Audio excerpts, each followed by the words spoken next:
company.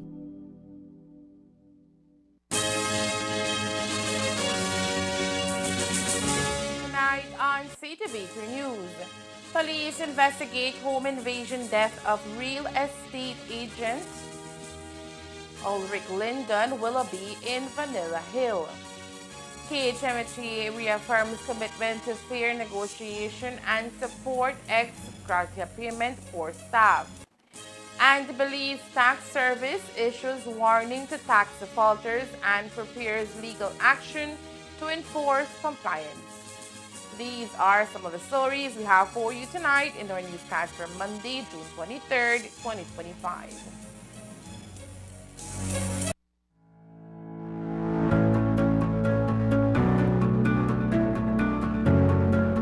I welcome you to the graduation of our first cohort, as well as the launch of our second cohort of the project entitled Increasing Economic Power for Micro-Entrepreneurs.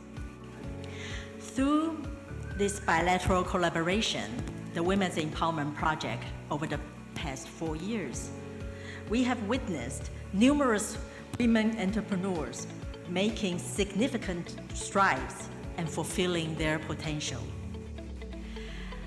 There are so many inspiring stories that encourage us to continue doing this.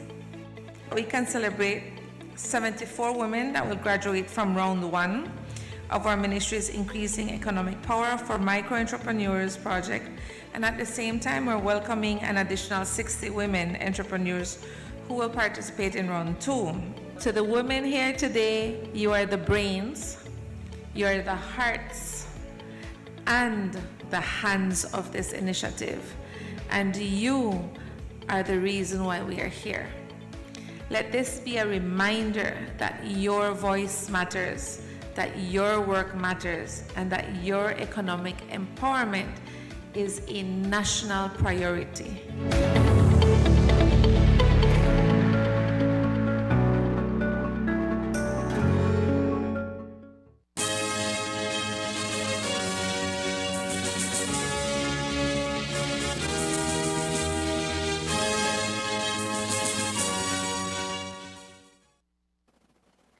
Good evening with your news, also simulcast on Fiesta FM 106.7. I am Joanna Rodriguez.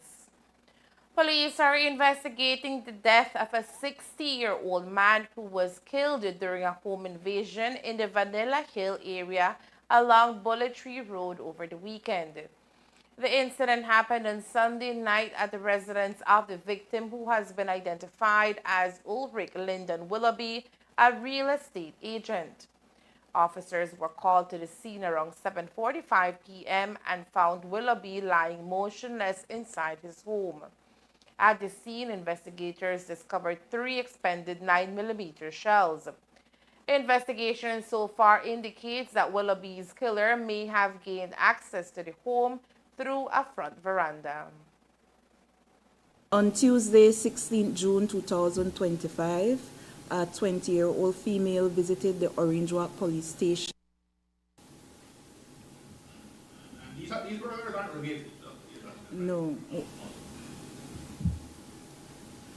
On Sunday, 22nd June 2025, at approximately 7:40 p.m., police responded to a shooting incident on Bullet Tree Road, Coyote District. Upon arrival at the scene of the incident, the unresponsive body of Ulrich Lyndon Willoughby, a 60-year-old Belizean real estate agent, was observed, which exhibited apparent gunshot wounds to the upper part of the body. Initial investigation revealed that at approximately 7:30 p.m., Willoughby was in the living room of the residence when an individual fired 3 shots from the veranda into the living room, which resulted in the fatal injuries of Willoughby. Willoughby is not known to be engaged in any criminal activities, and the investigation into this matter continues. Is there any suspect? No suspect has been identified so far. At this time, police have no suspects in this most recent killing. A 14-year-old minor has been charged here in Orange Walk Town for sharing nude pictures of a 20-year-old woman. According to police, the young woman visited the Orange Walk police station earlier in June to report that her phone had been stolen and had been used to share nude pictures of her which were saved in the phone. Police investigations led to the discovery of the lost phone in the possession of a 14-year-old boy who had used the young woman's social media profiles to share the pictures with her contacts. The child has since been charged with using a computer system to disseminate pictures of a private area. On Tuesday, 16 June 2025, a 20-year-old female visited the Orange Walk police station and reported that she had lost her cell phone on the 13th of June, which contained several nude photos of her. The female stated that someone had utilized her Facebook and Instagram accounts that were logged into on the lost cell phone to send several nude photos to her friends on those social media platforms. The Police Information Technology and Cybercrime Unit of the Belize Police Department launched an investigation which resulted in the recovery of the lost cell phone and the arrest and charge of a 14-year-old male minor of that jurisdiction for the offense of using a computer system to publish image of a private area. The Carl Houston Memorial Hospital Authority, KHMHA, has issued a statement reaffirming its dedication to fair and transparent negotiations with the KHMHAW, the hospital staff union. The authority also expressed support for an extra payment to qualifying staff members for the period between 2001, when the authority was established, and 2017, when the Provident Fund was instituted. In its statement, the KHMHA clarified that under Section 8.8 of the KHMHA Act, the authority has the discretion to establish pension, Social Security, or Provident Fund schemes. The Provident Fund was successfully created in 2017 after years of intensive negotiations between management and staff, providing a structured benefit plan for employees.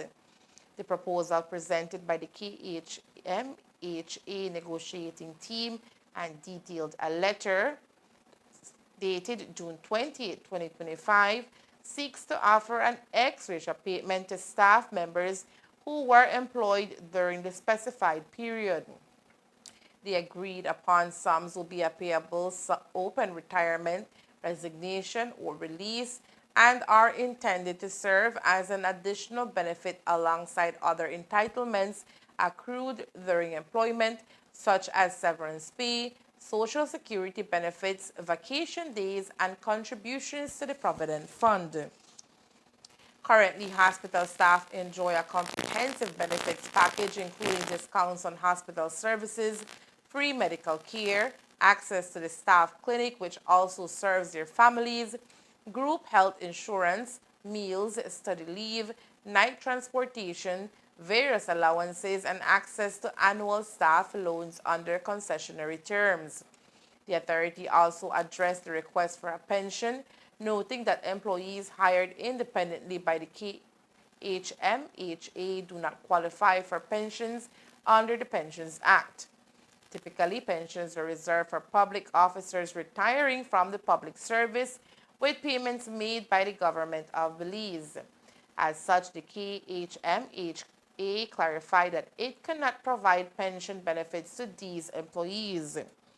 To support future retirement needs, the KHMHA maintains the KHMHA Employee Provident Fund, making monthly contributions for participating employees. The authority emphasized its ongoing commitment to constructive dialogue with the KHMHAW and express optimism about reaching a mutually beneficial agreement through continued engagement.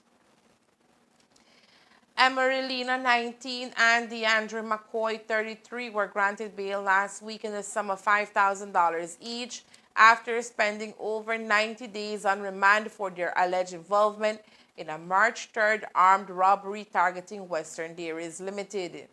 The duo, along with 3 other men, Tariq Gillett, Christian Castillo, and former Western Dairies employee Wilman Espinal, were jointly charged with conspiracy to commit robbery. Lino, McCoy, Gillett, and Castillo were additionally charged with robbing $4,737.44 in cash and a black iPhone from a delivery man. The attack occurred near Iguana Stop restaurant in Boral Boom Village, where the victims were reportedly ambushed by masked men in black, beaten and robbed at gunpoint. Quick police response led to the interception of a white vehicle carrying 4 of the accused. As a condition of their bail, Lena must report to the Belama police station and McCoy to the Mahogany Sub police station 3 times weekly. Both are prohibited from contacting prosecution witnesses.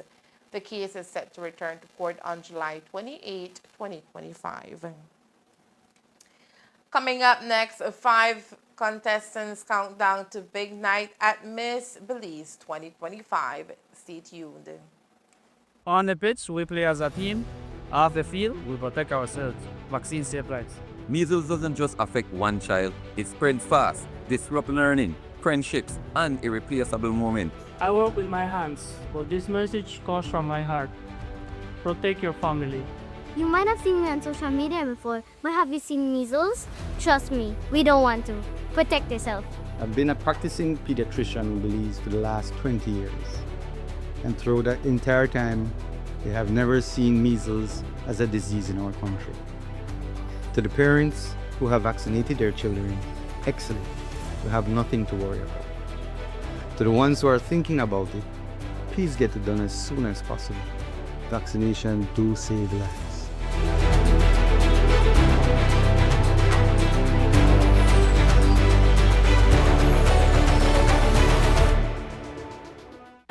Attention farmers, the New World screwworm is a serious threat to livestock, pets, wildlife, and humans. It causes yield losses, damages the quality of meat and skins, and can even kill them if left untreated. Check your animals daily. If you see any wounds on them, treat them immediately. Prevention is key. Apply approved healing and fly repellents to the navel of newborn animals after dehorning, ear tagging, or any other practice that leaves wounds on your animals to ensure your animals' well-being. If you notice worms in unusual wounds, report them immediately.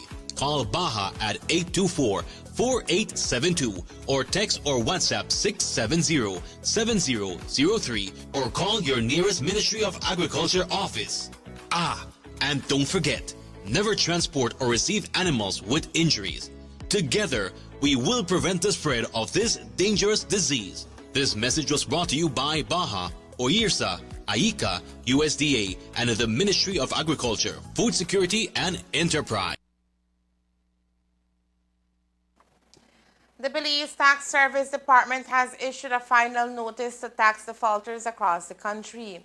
After exhausting all avenues of collection, including repeated reminders, payment plans, and direct outreach, the department has now advanced to the enforcement phase, which could result in legal action and possible imprisonment for non-compliance.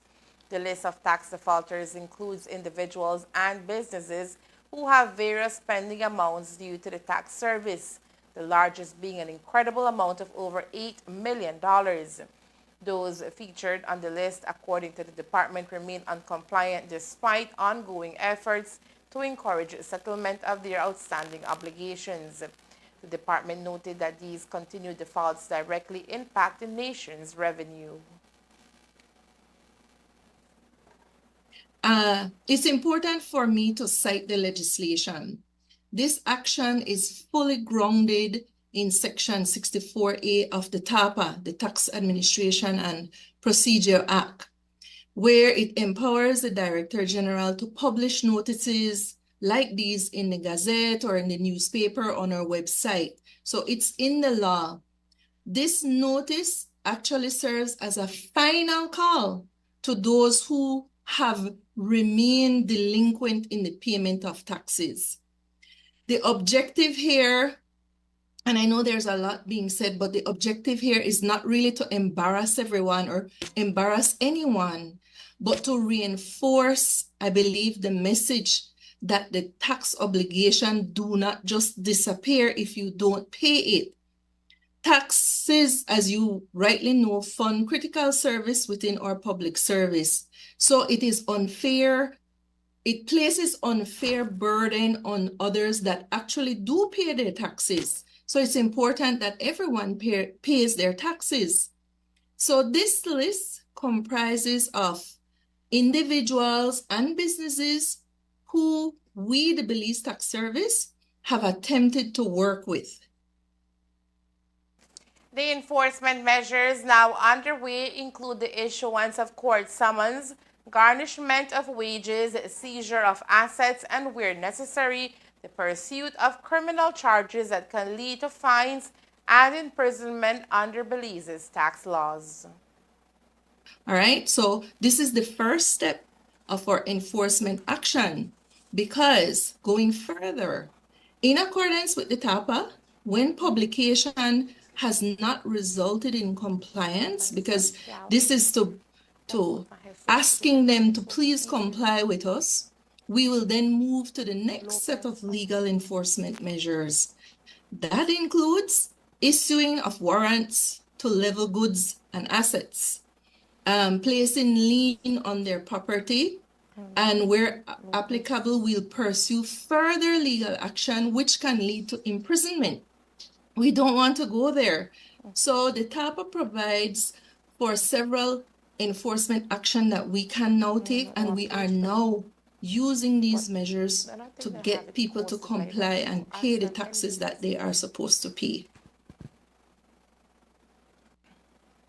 Officials are urging all tax defaulters to immediately contact the department to arrange payment before legal proceedings commence.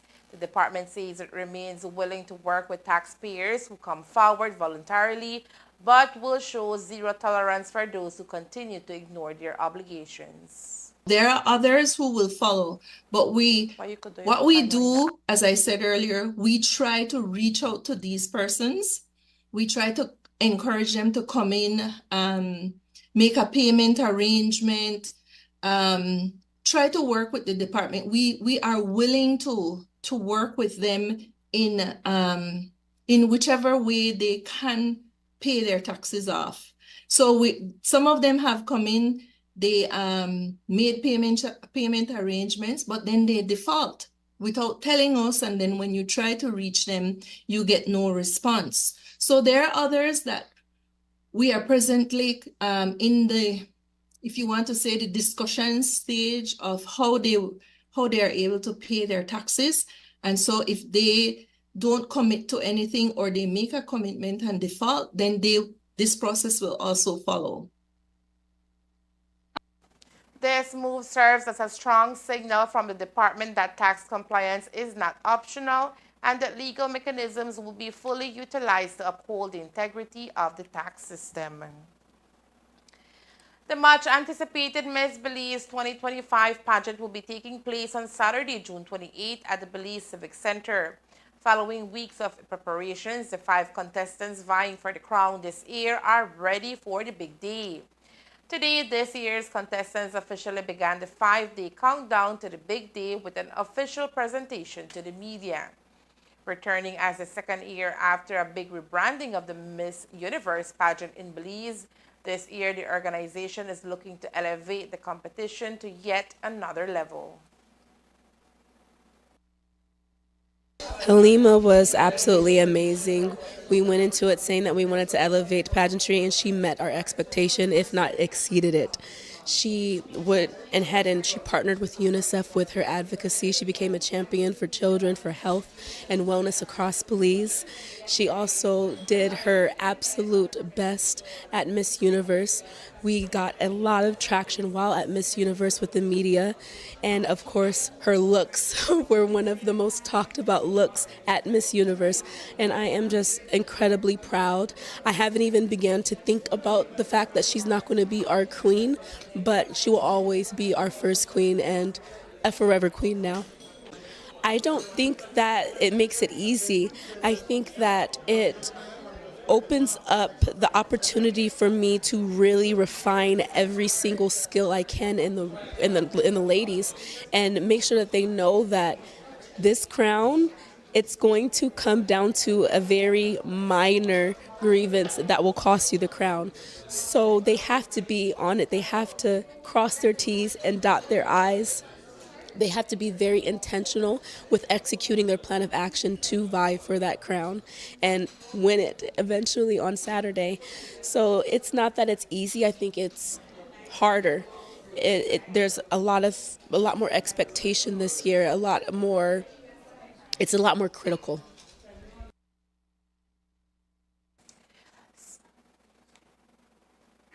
Speaking to a few of the participants only days ahead of the big day, this year's contestants are focusing on sharing diversity and inclusion among the glitz and glamour of the grand event. Miss Belize is courageous. She's confident. She's not only beautiful in her face, but her spirit, and it radiates in rooms and it inspires people. Has there been anything this week that has surprised you about yourself? This is a learning journey. I am surprised every day, but that's what I signed up for, to push through this and learn about myself and have others learn about me. So I definitely know the importance from previous experience of just the intense early mornings, being able to get up and go, being really organized is really important, and those are all things that have joined my skill, my toolkit per se in pageantry because of previous experience. The quick changes, the go, it's a lot of fun. What's the one thing you're looking forward to?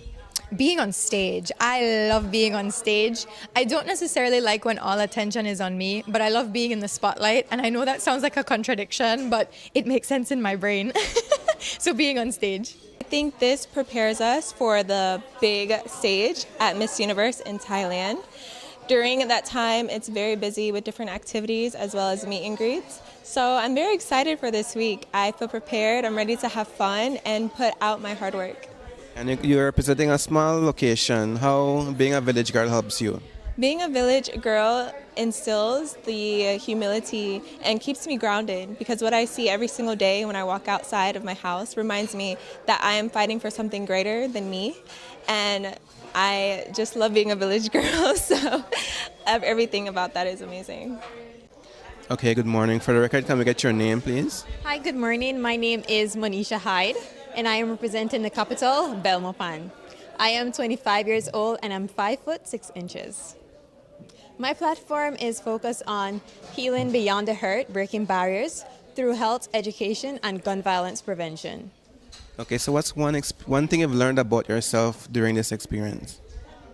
I've learned that I'm able to stay focused in very pressured environments and, have fun and enjoy the moment.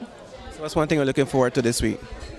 I'm looking forward to the pageant night, of course, on June 28th. That is, it's nerve-wracking. I'm already feeling all the nerves coming in, but I'm super happy. It's something that I've always wanted to do, so now that moment is finally here. For the outgoing Miss Belize, Amila Hoyt, the last year has been one of growth and overwhelming support as Belize's queen. I've been saying transformative this entire day because that's exactly what it feels like. I knew that this was going to bring growth, but I'd never imagined the amount of growth that it brought. I feel like I'm much more confident and I'm a true leader in Belize. So I feel positive that, the other girl who's going to experience this journey is going to experience the same thing. So I really love the fact that we're able to share this message today so that people can know that if they want to pursue the Miss Universe Belize title, that they should step up to the plate because it comes with so much rewards and it's fulfilling. But to remain their true selves. So that is something that past queen told me, is like, don't lose your identity in this whole thing. Stay grounded in who you are. Keep your family close, keep your circle close, and remember the person that you are, because this journey can become hectic and it can change you, but you really want to still stay rooted in who you are. As previously mentioned, the pageant will be taking place on Saturday, June 28 at the Belize Civic Center in Belize City. Tickets can be purchased at outlets across the country. Prime Minister Honorable John Bresenio, representing the government of Belize, has signed a Memorandum of Understanding MOU with the International Finance Corporation IFC, a member of the World Bank Group. Representing the World Bank Group were Carlos Felipe Jaramillo, the World Bank Vice President for Latin America and the Caribbean, and Alfonso Garcia Mora, IFC Vice President for Latin America and the Caribbean. The MOU explores the development of a pipeline of investable public-private partnerships, PPPs, in the country. The signing ceremony was attended by other representatives of the government of Belize and a delegation from the World Bank Group. And there is more news after the break. Stay tuned. Hi, my name is Louis and I'm the Rotor Club. Electricity is evolving and BEL is leading the way with smarter connections across Belize.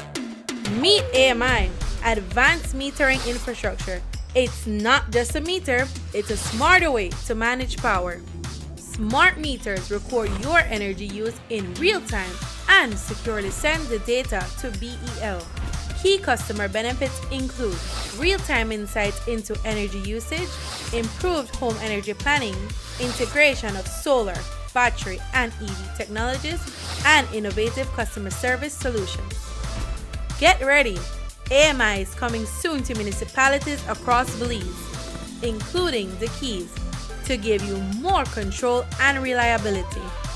BEL, bringing you a brighter tomorrow.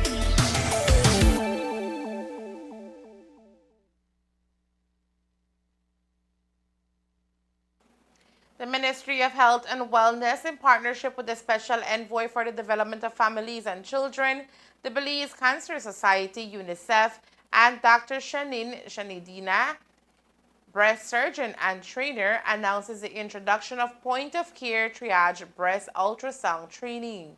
This training aims to increase access to early detection of suspicious lesions that may lead to breast cancer for women across Belize. Breast cancer continues to be diagnosed at advanced stages, both internationally and locally. Introducing triage breast ultrasound would significantly reduce the time to diagnose and facilitate quicker access to standard mammography and follow-up imaging to ensure timely treatment, key factors in improving patient outcomes. As part of this initiative, 5 ultrasound units have been generously donated by Dr. Shashadina to the Ministry of Health and Wellness. Healthcare professionals from 5 regional and community hospitals will receive training this week to triage women for further evaluation based on risk and symptoms. These ultrasound services will be available at a later date this year at the following facilities: Punta Gorda Community Hospital, Southern Regional Hospital, Western Regional Hospital, Northern Regional Hospital, and Cleopatra White Polyclinic, Belize City. This collaborative effort marks a significant step in expanding equitable access to breast cancer screening and demonstrates the ministry's commitment to improving women's health outcomes across the country. The Fisheries Department has officially announced the upcoming opening of the Caribbean spiny lobster fishing season, set to run from July 1st, 2025 through February 28, 2026. This annual season aligns with the Fisheries Resource Act and its subsidiary regulations, aiming to promote sustainable fishing practices and protect lobster populations. Fishers and the general public are urged to adhere strictly to the established lobster fishery regulations to ensure the conservation of this valuable marine resource. Key regulations include a minimum carapace length of 3 inches and a minimum tail weight of 4 ounces. Fishers are also reminded that it is illegal to possess any soft shell lobster or female lobsters carrying eggs, that removing eggs, spawn, or attached setae or fibers from female lobsters is prohibited, and that possession of filleted or diced lobster tails by individual or establishment is forbidden. The department emphasizes the importance of compliance to support sustainable fisheries and prevent illegal activities that threaten lobster stocks. Citizens and fishers are encouraged to remain vigilant and report any suspected illegal fishing or related activities. And that's the news. We invite you to join us for another newscast on Tuesday, June 24th, here on Ctv3 News and Face FM 106.7. Remember that to read a text version of the news, you can visit our website. You can also log on to our Facebook page for current stories at facebook.com/CTV3 Belize News or our YouTube channel at CTV3 News BZ. From all of us here at CTV3 News, thank you for watching and listening. Good night.